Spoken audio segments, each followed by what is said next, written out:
We'll be getting started in just a minute. We're going to wait to let a few more people join us.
All right, y'all. So it's a few minutes after 6. Can everybody hear me okay? And I'm hoping that my screen sharing is working. We're so excited at the Texas After Violence Project to welcome y'all to this webinar. We're really excited to be able to speak more about what we do at the Texas After Violence Project in interviewing and narratives and storytelling, as well as our style, our process, and why we think interviewing is important. So first of all, I just really want to take a moment to thank Jane and Celeste for joining me. I've been really looking forward to this conversation, and I've been really excited to share this virtual space with all of you. So thank you also for attending on a Wednesday night. As a quick kind of roadmap for our evening together, I'm going to give you a brief rundown of our agenda. So first, we're going to discuss a little bit about our orientation and values. So constantly orienting ourselves in this way. And I kind of threw up this picture of a camera from a unique point of view, because that's something that we're always trying to make sure we consider is every perspective possible. And then after discussing that, we're going to talk a little bit about our interviewing philosophy, later on our interviewing process, and then provide examples of interviews in past projects and some real context to kind of frame what interviewing philosophy and process can look like for us. And then we'll discuss the importance of interviewing, and of course, leave the end open for questions and conversations.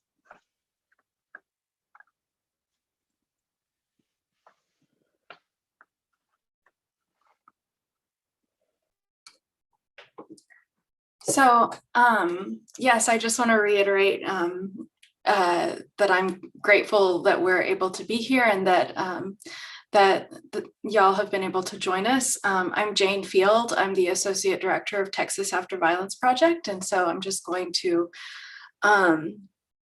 be sharing a little bit about our overall way of working and what we center.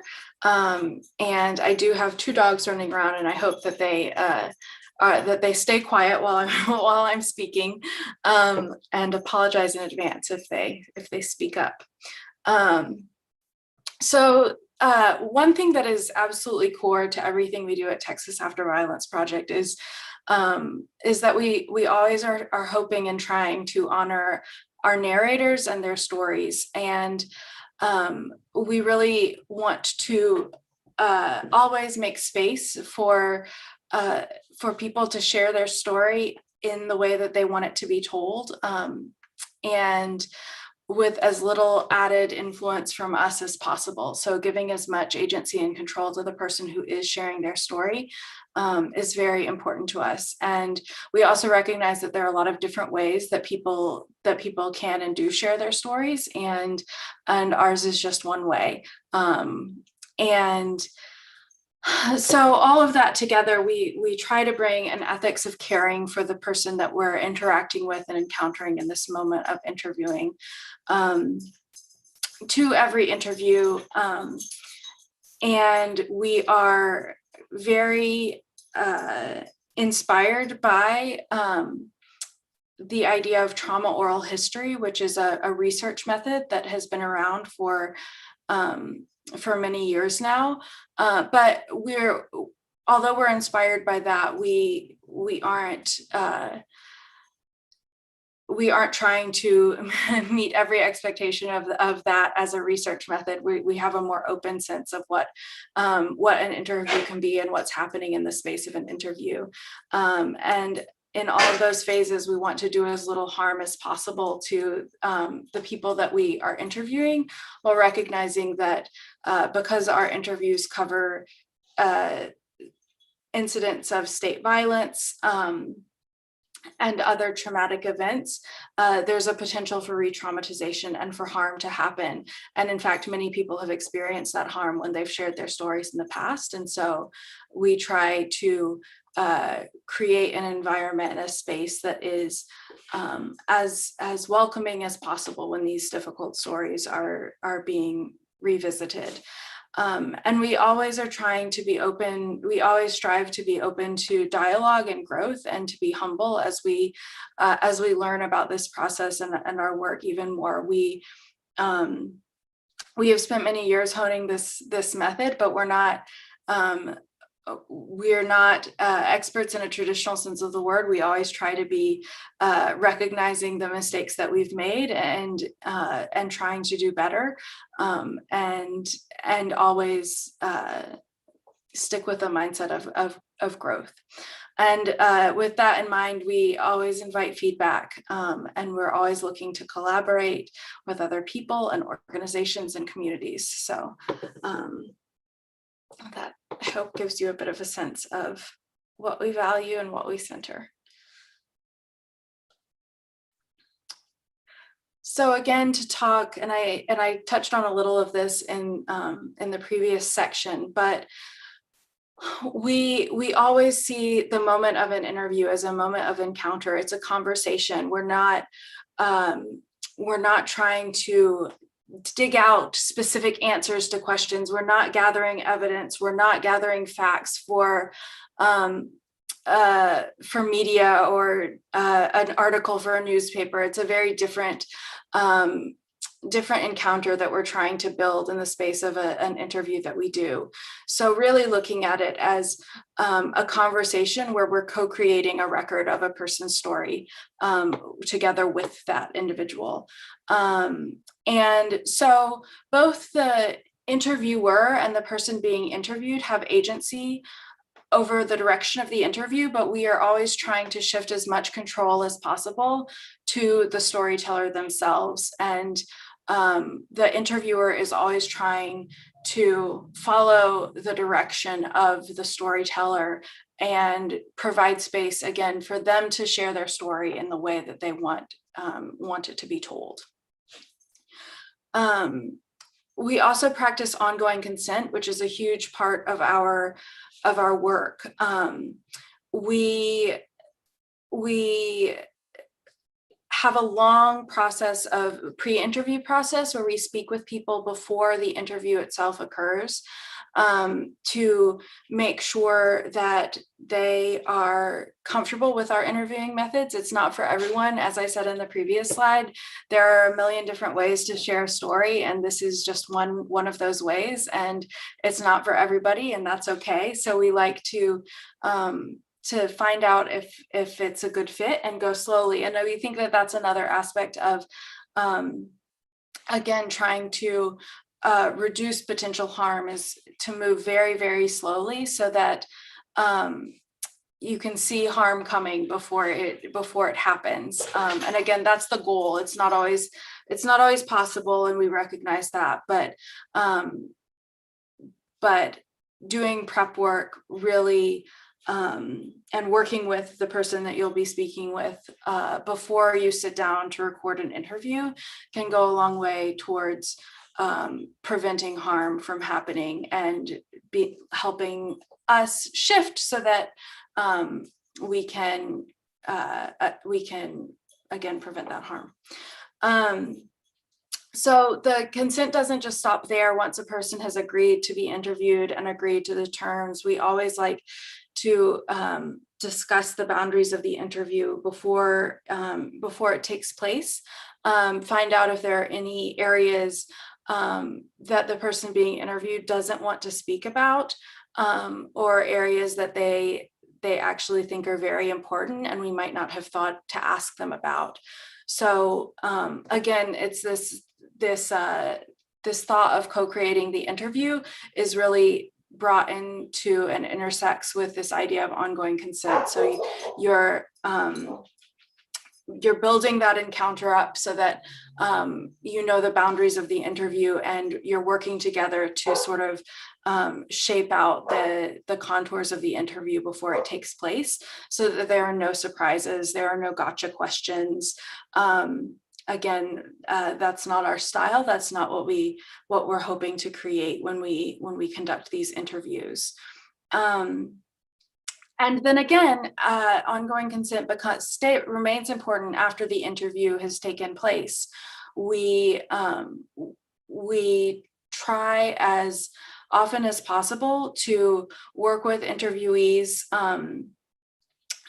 closely after the interview has been created, and we provide, in most cases, and again, this is not our process for every interview, and we'll talk a little bit more about the differences when we go over our different interview projects. But for most of our interviews, we do provide a transcript of the interview, and we ask interviewees to go through that transcript and let us know if there are any areas that they wish they hadn't spoken about, or don't actually want to be made public. So giving them, again, control, not just during the interview, but after the interview. And we always want to remain willing to work with them to remove all or part of an interview from public view, if that is in line with their desires at any point. So just because someone was okay with us publishing an interview at one point in their life doesn't mean we won't respect it if they come back to us 2, 3, 10 years down the line and ask us to take it down. But of course, we also try to alert people to the fact that once something has been published online, you do lose a certain element of control. But so this is a little insight into our process. And as the line says, our interviews and our interviewing is so important, that our interview collection is the foundation for so much of what we do, but our interviewees are why we interview. And so we never want to be causing any harm to them. And if we see that we have caused harm, we try to address it.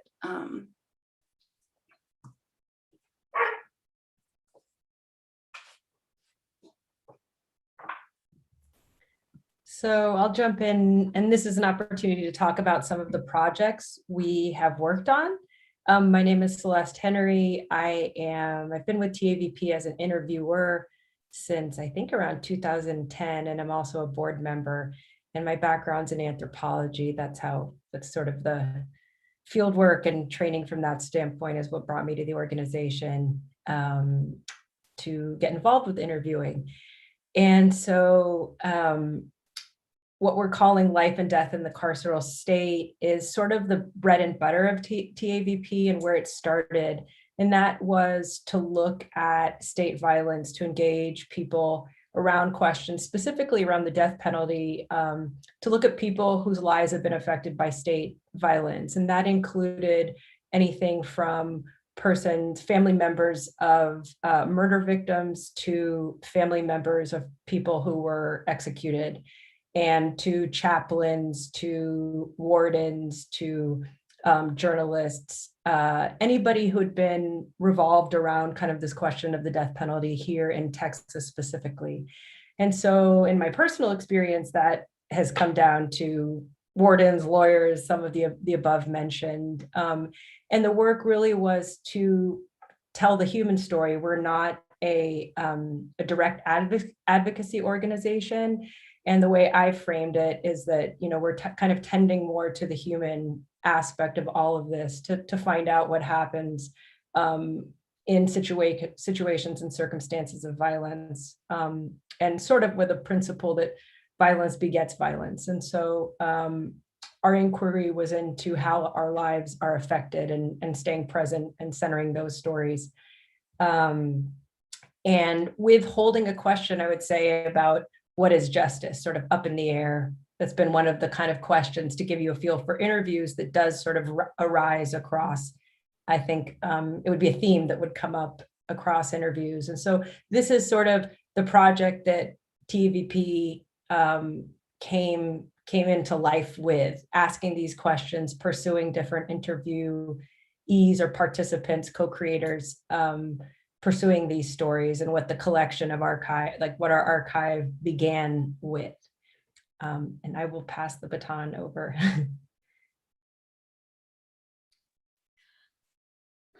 So we have always been focused on these stories surrounding the experiences people have had interacting with the criminal justice system when it deals with capital punishment. But in the past few years, we have tried to be more expansive in our exploration of the criminal justice system beyond that. And one project that really was a powerful example of that was in 2018, we collaborated with a group here in Austin, Texas, called the Texas Advocates for Justice, which is an action network of people who have been directly impacted by incarceration, people who are formerly incarcerated, family members of people who are or were incarcerated. And we were inspired by and wanted to bring participatory action research methods into our process. And so we worked with the Texas Advocates for Justice to do several trainings in Austin and in Houston, Texas, around interviewing techniques and videography, and basically just working with them to share knowledge about conducting interviews in this method. And then we also created space for people to interview each other. So members of Taj were interviewing each other about their experiences and running the video cameras, conducting the interviews, being interviewed, et cetera. And it was a really great experience, I think, for us, and I hope for members of Taj. I think so. And it really clarified for all of us the value of this work, and how it's not just a tool for creating a record to go in an archive, but really the act of interviewing itself is revolutionary in a way, and can provide so much meaning just in the moment of the interview. So that was, like I said, a very clarifying project, and we've tried to bring some of the lessons we learned there and some of those participatory techniques into our projects moving forward, and we are hoping to do more of that in the future as well. And those, like I said, those interviews weren't just about, weren't about capital punishment specifically. They were about the criminal justice system broadly, and the violence of the criminal justice system, the violence of mass incarceration and long-term incarceration. So they really covered a wide scope. Thank you, Jane. I wrote down not just a tool, but is a radical act in and of itself, the power of interviewing. So thank you for saying that. So again, I'm Murphy. I also didn't introduce myself, but I'm the program coordinator at Texas After Violence Project. And so I'm excited to take this opportunity to describe one of our newer projects called Sheltering Justice. And Sheltering Justice began a little over a year ago now, as a way to document the intersection of the pandemic and mass incarceration, realizing that there were serious needs, not only for folks to understand or to learn more about what was happening on the inside, but for so many of the people who have loved ones currently incarcerated to be able to hear their stories or see their stories, or, you know, be able to share their stories, particularly in such a isolating moment for everyone.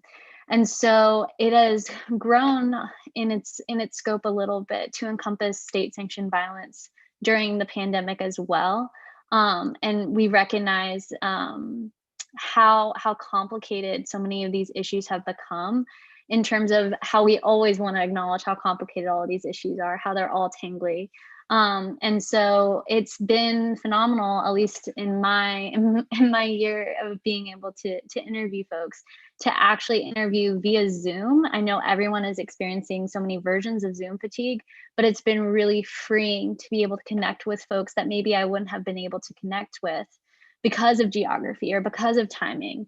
And so in that way, Sheltering Justice has been expansive, and has been able to connect with new folks, with new interviewees. And it's really been very heartening and disheartening at times as well. And we'll probably be discussing this as well in coming slides, but the real-time nature of what's happening in the pandemic has been a very important piece and element of Sheltering Justice that we're always trying to respond to as well. So it kind of makes this project a little bit different. And I wrote it here on the slide as well, but our narrators tend to be folks who are formerly incarcerated activists or advocates, and or those with loved ones currently incarcerated. And we recognize that a lot of those are Venn diagrammed. So just because maybe one person falls under a certain category doesn't mean that they also are an advocate or an activist, or so on and so forth. So Sheltering Justice has really been quite a moment to be able to try and see how we can use, you know, this tool and this act of interviewing in a radical and in a healing way, if possible. I'm going to jump in really quickly just to add something that I think was an oversight on my part, which is to juxtapose Sheltering Justice versus the earlier work and the format in which we did our interviews, or do our interviews still. They're on pause right now, and that's the live version, which typically the interview process, as Jane was talking about, the ongoing consent process was one of reaching out to people, but actually going to interview them in person. I think it's so basic in our mind that it almost slipped, or at least my own, that's actually the work we do. We've all been in Zoom now for the last year, but are starting to figure out the protocols of what it would be like to go out and do face-to-face interviews. Typically, though, we would go with, in very basic terms, we have a system of doing a videographer and an interviewer, that it's a pair that would go out and to wherever the destination of the person is. And that part of the kind of ethics of care of that is establishing the relationship and then deciding on where that was going to take place, a place that was both comfortable and available. Often the people we do interview with don't necessarily have resources or even spaces at times to interview in their home or whatnot. And so there's a lot of care put into location, timing of day. In a state like Texas, the interview could be 4 or 5 hours away. And so there's a lot of kind of work and negotiation that goes into that process. And in turn, because sometimes it does take some work to coordinate with people and make it convenient and working around their lives, it does mean more contact and communication. So there were sort of the benefits. There's often the benefits of that, of just being in touch and navigating that moment, to that personal encounter. And that could go from anywhere from, a couple weeks to several months in which you're building the relationship. So I wanted to give a little sense of what that is for our interviewers. And that's just the part between contact and perhaps an interview. That doesn't cover the whole process of negotiating, the processing of the interview itself, and consent for to actually have the interview be posted online, its editing and all of that. And that we can talk a little bit more about that if that's of interest in our sort of Q&A. But that's sort of our earliest form and prototype for how we've done our interviews, that we then also adapted to this new Zoom format and are still in the midst of figuring that out. The beauty of it is that it has allowed an immediacy as well as an ease of not having to go anywhere, and that sometimes that's more comfortable. Of course, there's questions that we all are familiar with on Zoom of actually being in people's homes and having the technology available, accessibility questions that we've also been navigating with Zoom and with our participants. So just to contrast, it's opened up into a new domain, but the bread and butter has been in-person interviews.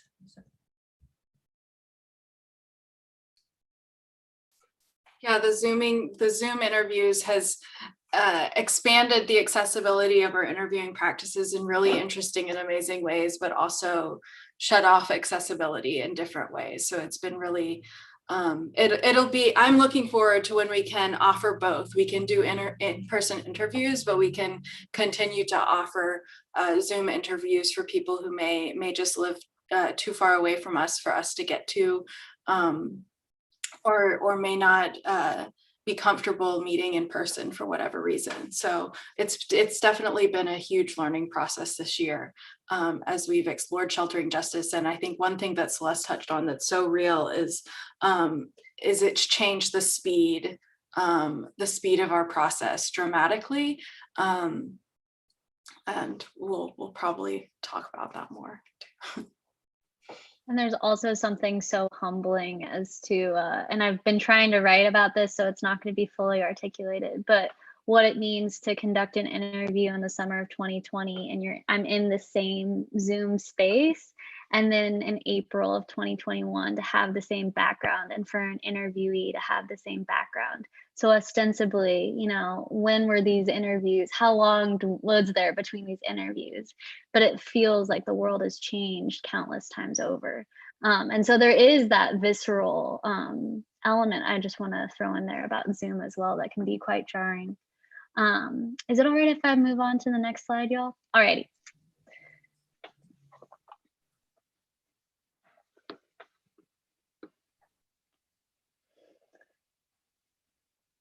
The importance of interviewing. So what we've learned and what we value about interviewing, and how those two things are very interconnected and are constantly dialectic, right? They're always in conversation with each other as well. They're co-creators as well, I guess I should say. So Jane, is it okay if I kick it to you to kind of begin talking about what we've learned about interviewing? Sure. I feel like I've learned so much about interviewing, and I think one thing is just the importance of going slowly and giving up a sense of urgency and recognizing that the process just takes a really long time, and that is the beauty of it. That's where there's the space for building these relationships which lead to, again, these encounters, and that's the life-changing part of what we do. So really recognizing the gift of being able to take things really slow. And sometimes that can be overwhelming. We have interviews from 2007 that aren't public yet because they have sort of gotten stuck in a limbo of the communication between us, TAVP, and the narrator. So that does have its downsides, but in general, the slow speed allows for a longer form of connecting with people. That's really great. And we also have interviews that we did years and years ago, and we've been able to reconnect with the interviewee and publish those interviews. So in those situations where there's been a great deal of time between when they participated in the interview and when they made it public, often they've needed that time and that space for things to shift and change before they were ready to publish an interview. So I think recognizing that the world moves on a different timeline than we sometimes feel exterior pressure for us to move more quickly. I think the slowness is really key and important. And I think a part of that is also learning to value silence and listening, and recognizing that a conversation is happening even when there is silence, and no one is speaking. And so listening for those pauses, and recognizing that that there's information building in those moments, even if it might seem to someone outside of the encounter like nothing is happening. There often is, and it's often after those silences that the really beautiful moments of the interviews take place.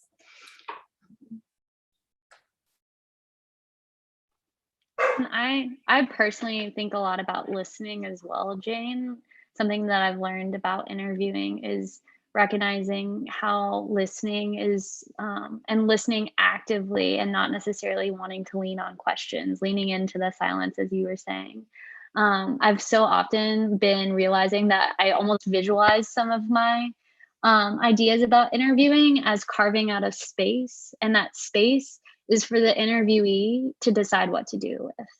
But whether you're holding space for something, or if it be silence, if it be going through details, or maybe sharing a well-worn story at this point, whatever it is, carving out that space and letting it be there for the interviewee, and just letting them decide how to approach it, can oftentimes mean adding more to the story, or reshaping the story, that these stories are alive and that they have lives as well. And so I think something that I really learned about interviewing, or something that I also value about interviewing, is kind of the aspect of it being a transformative space, and that potential, even if not every interview may feel that way or be that way, or everyone leaves with that same feeling, it has that potential, which is more than enough.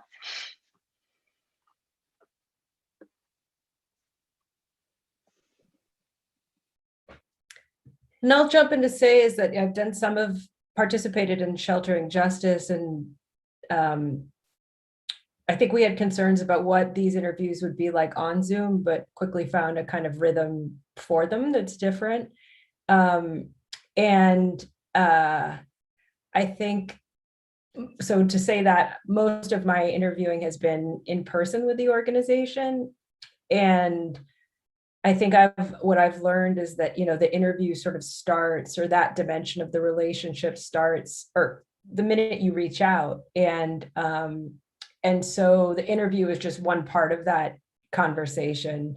And there is a dynamic shift when you go from usually would have been traditionally phone calls to driving to wherever, and kind of the energy builds, and then you're there, and we set up our camera and we acquaint ourselves with the individual, and be kind of, not to use a bad date sort of analogy, but it has that sort of, you're adjusting to somebody else's energy in that moment before we begin. And I typically prepare with a lot of questions, but what I've learned to do is let go of those questions, sort of trust the questions are there. We offer questions, I think, across the board with all of us doing interviews, because we don't have a protocol that we all follow. It's sort of left to the particular dynamic with guidelines and ethics, and some firm boundaries around our actual practice, such as our interviews are conducted up to 2 hours. We will do additional interviews, but we have strict sort of guidelines around the health and well-being of our work. So to offer that. But on the other side, in terms of where they go, that's negotiated between the interviewer and our participant.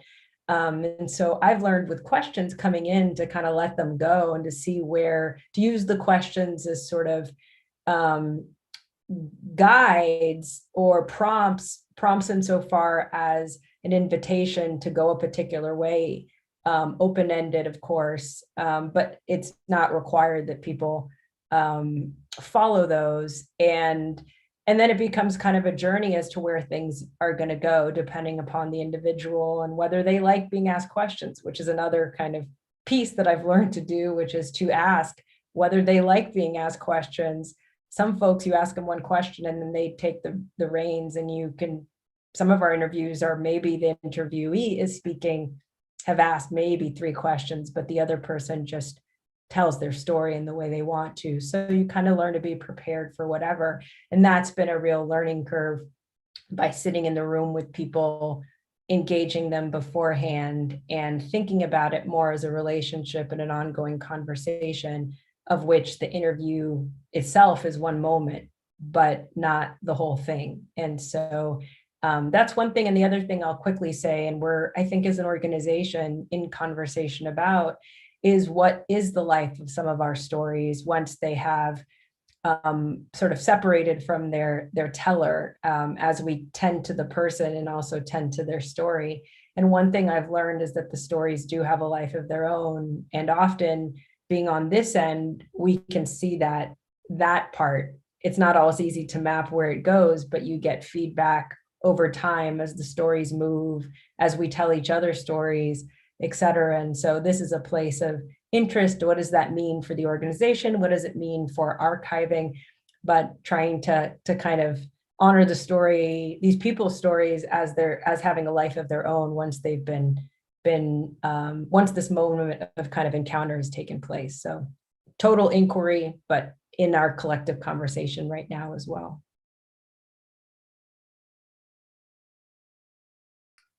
I love that so much, Celeste. Thinking about the life of the story.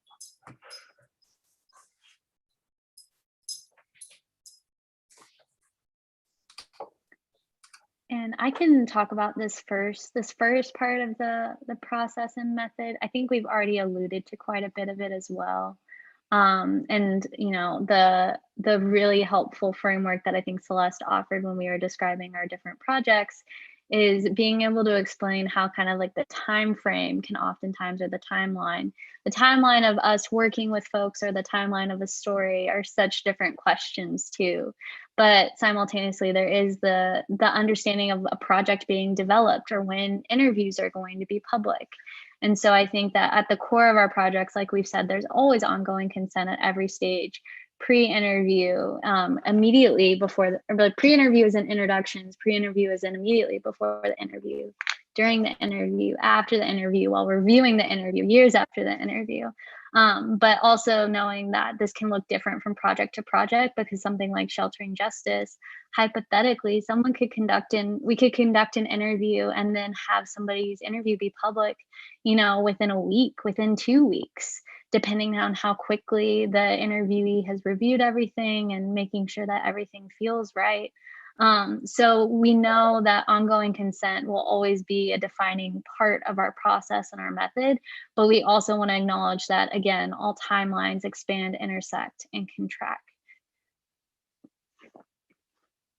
Yeah, and I'll just add, it's been so interesting because our process, as I've mentioned, and this is one of the things I love most about interviewing, the way it slows it forces us to really slow down and take our time with things. So to be doing a project that has such urgency at its heart, looking at an event as it is happening, and really trying to meet that moment in a way that still honors the people that we are speaking to, has been a really interesting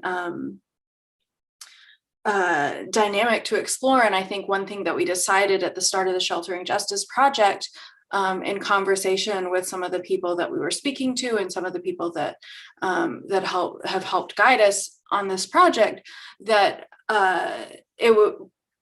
it was important to meet the moment with a sense of urgency ourselves, and what people needed and wanted was for these stories to get out to the public as quickly as possible. So we have sort of revised our publication process to meet that urgency in this specific instance. And so we are moving much more quickly with narrators, but of course, always willing to slow the process down for anyone who wants to take more time to review and go over their interview. But many people, in this instance with these interviews that are so focused on this specific moment in time, many people are hoping to get their stories up and out into the world on a faster timeline.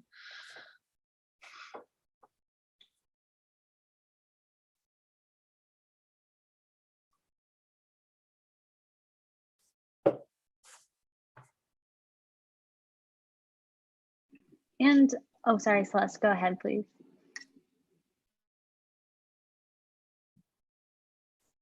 I think in this last one, we've all kind of touched on this question of the encounter and the slowness, the time sensitivity, the care, the kind of therapeutics, that really this is kind of a human-centered work that we're hoping. There's risk involved, and we haven't spoken, we've alluded to it, but I think Jane mentioned kind of trauma in this aspect, dealing with a really heavy subject, and being mindful and thinking of this as somewhat risky work for people, depending upon the individual, and that part of the offering is that people will revisit harder moments in their lives, sometimes risking being re-traumatized for the sake of what we've kind of written here is collective memory building and expanding the conversation, educating, sharing their story as testimony,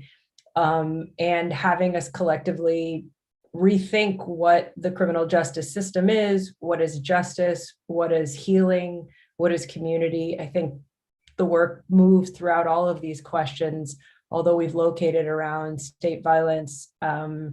It is evocative, particularly with the kind of abolitionist movement here in the United States going on in the background. These are real, these questions are in front of us right now, more than they have been at the outset of this project, for example. And so I think part of gathering this archive is one of collective memory building, of documenting, discussing new ideas, new experiences, giving our narrators narrative power such that the conversation articulates and changes around their voices. And so that's sort of, I think, another dimension of the work, particularly on an archival front, for those of you who are interested in archives and why document these, as well as our emphasis on the interview, but the interviews themselves and how they move out into the public.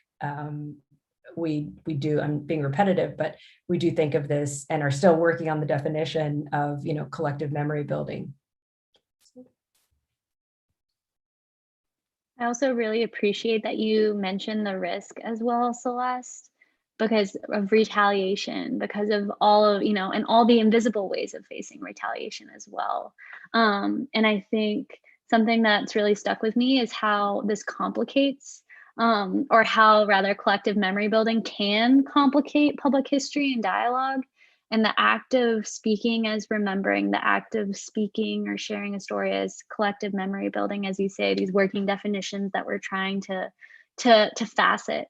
I think that the risk of complicating, the public dialogue is also a great one. And it's one that I think also has that immense value that we've been alluding to as well. I just wanted to share. Jane, Celeste, do you have any other thoughts for this? I'll just add quickly that I'm glad you brought up the retaliation concern, because that was a big part of, specifically with changing the timeline of our interviews and working with family members who have loved ones who are incarcerated to be able to get close to the stories of what's going on the inside in the midst of COVID. In some cases, we've had interviews pulled because of fear of retaliation. This was a continuing theme with capturing people's stories right now, and engaging them was an active fear of retaliation. And that for some people, that was worth the cost. For others, that wasn't. And so this was another dimension of again, trying to do work that was immediate and changing the consent process in order to post these, to archive them and have them go live soon. We were faced with new kind of ethics that was also heavily guided by our narrators, and engaging with them and being prepared to change gears really rapidly to respect their needs as they were getting information. This is specifically about loved ones of folks on the inside as they were getting live information, and concern and fear that we were accommodating, and trying to be very mindful of that, and how that shaped both how we worked with the interviews and people themselves. So I just wanted to add that one little bit.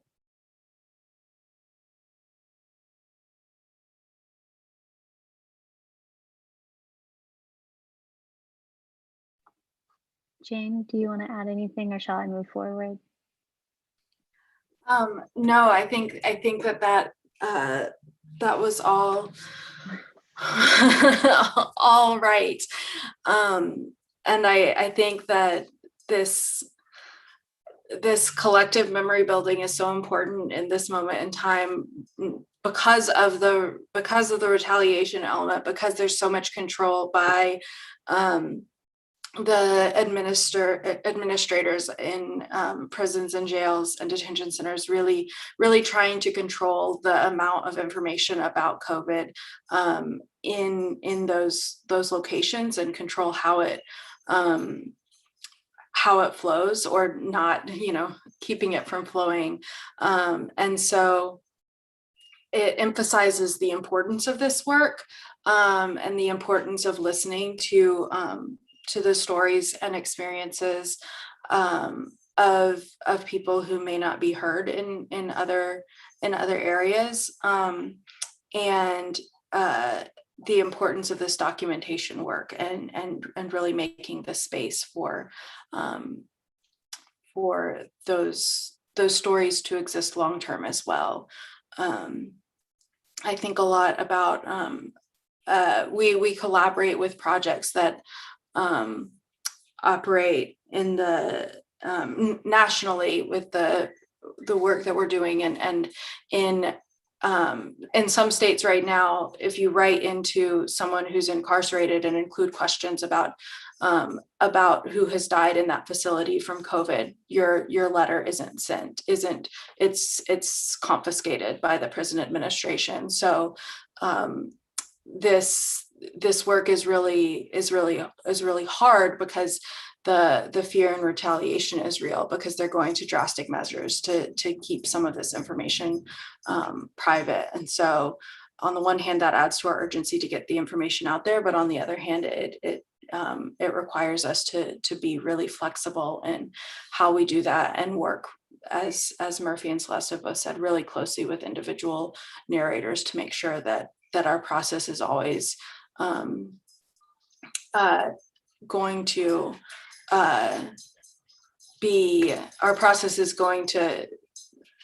be exactly what they need, if that's sharing their story right away, or if it's holding back because their loved one is currently facing retaliation in the moment and they need to delay.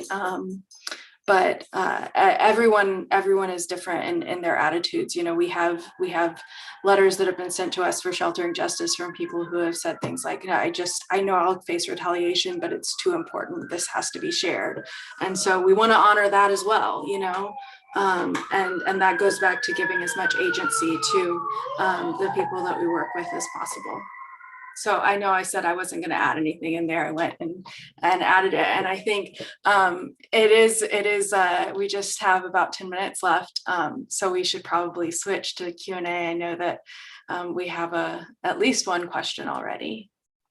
Yeah, and then first I also want to welcome Julie from all the way from Australia. Thank you for sharing your info in the chat. It's so great to know that folks on the other side of the globe are in this virtual space with us. So another great benefit of Zoom, although I know there's a lot of other tricky things, clearly, as we've talked about.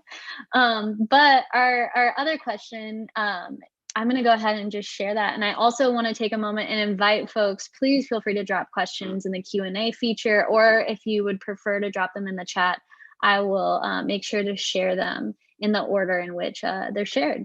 So if you have any questions, please feel free to write them down and send them our way. So the first question is, for when you're ready to take, or for a Broadly Framed project, say on visualizing poverty, how do you select interviewees? For example, people experiencing poverty, so that the interviews are representative. Also, I apologize for messing up that word, y'all.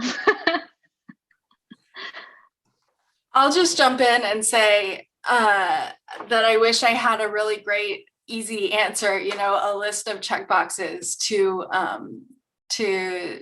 share. And I think it can be really difficult to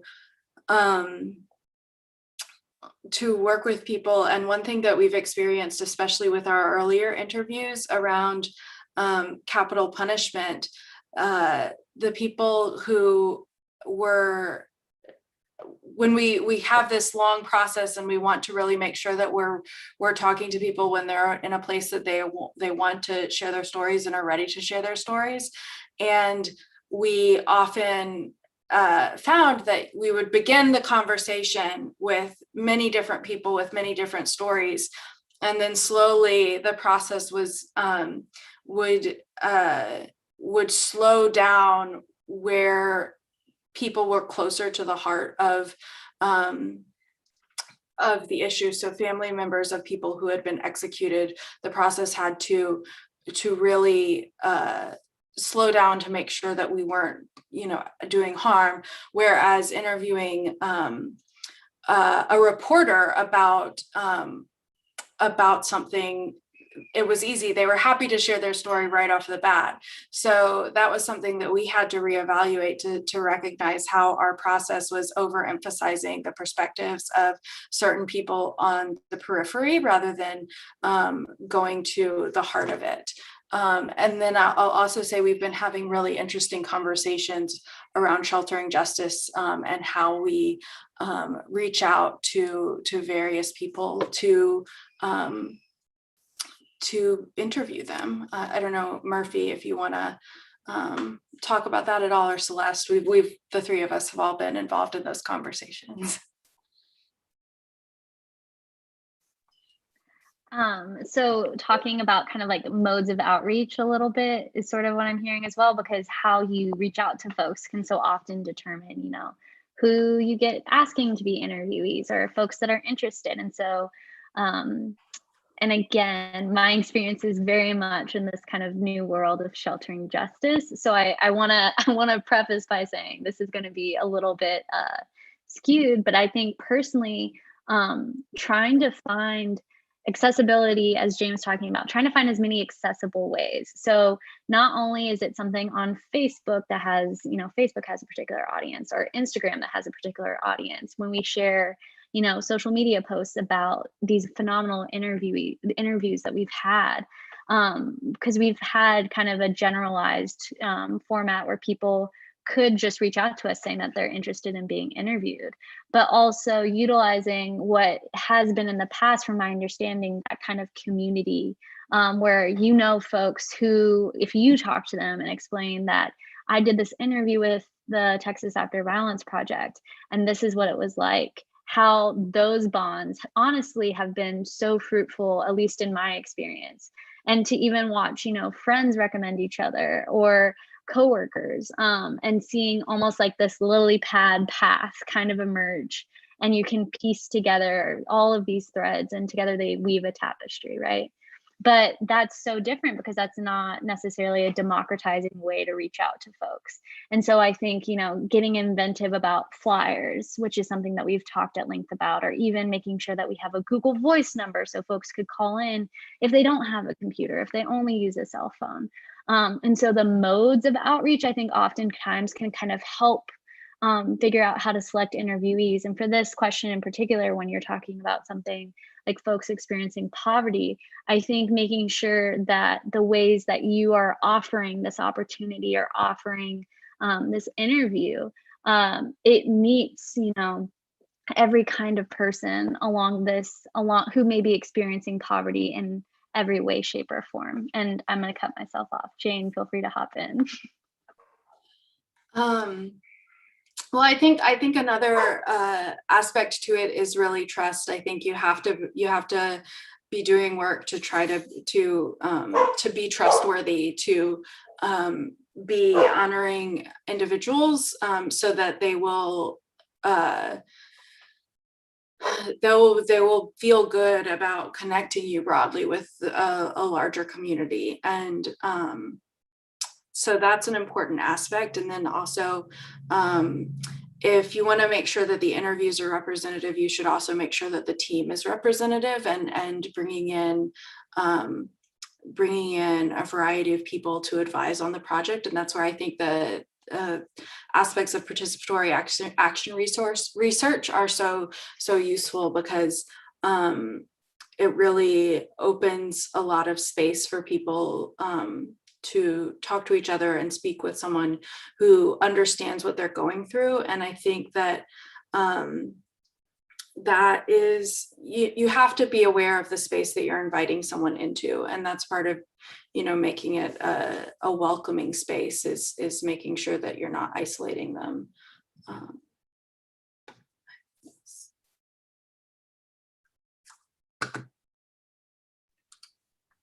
And I want to thank you for that question also.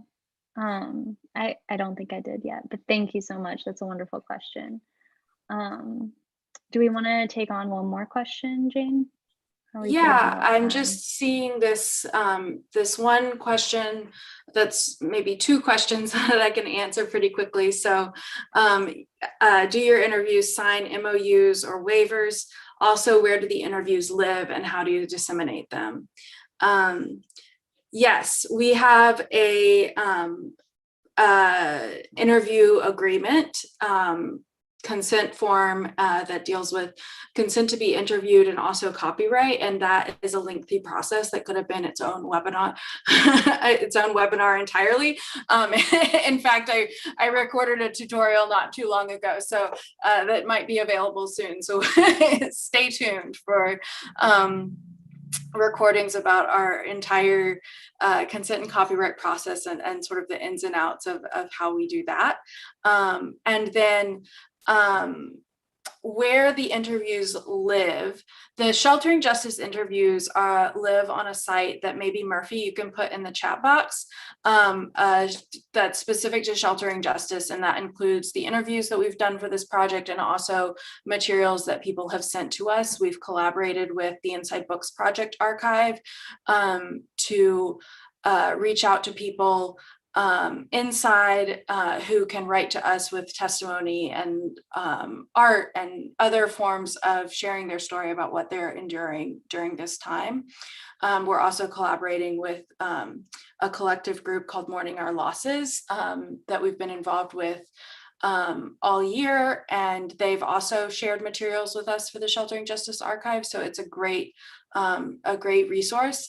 And then we also partner with the Human Rights Documentation Initiative at UT Austin, And for a long time, all of our interviews were public there through one of their sites, but right now it's undergoing some changes. They're revamping things. And so our interview collection isn't available there at the moment, but will be shortly. And then we're also working on an upcoming website that's going to host all of our interviews, Sheltering Justice and other collections that we have.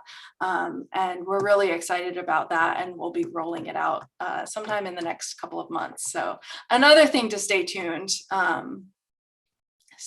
for.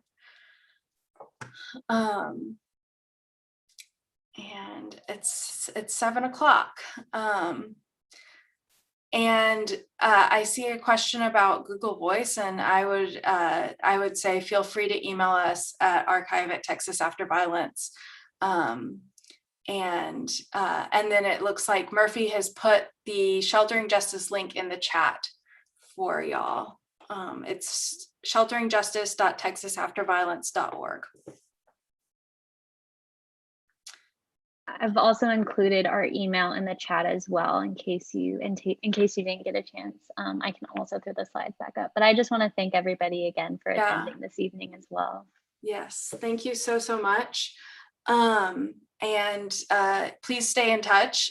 You can sign up for our emails on our website, follow us on Twitter and Facebook, and email us with any questions. We love to talk about our work. So thank you all. Thank you. Take care.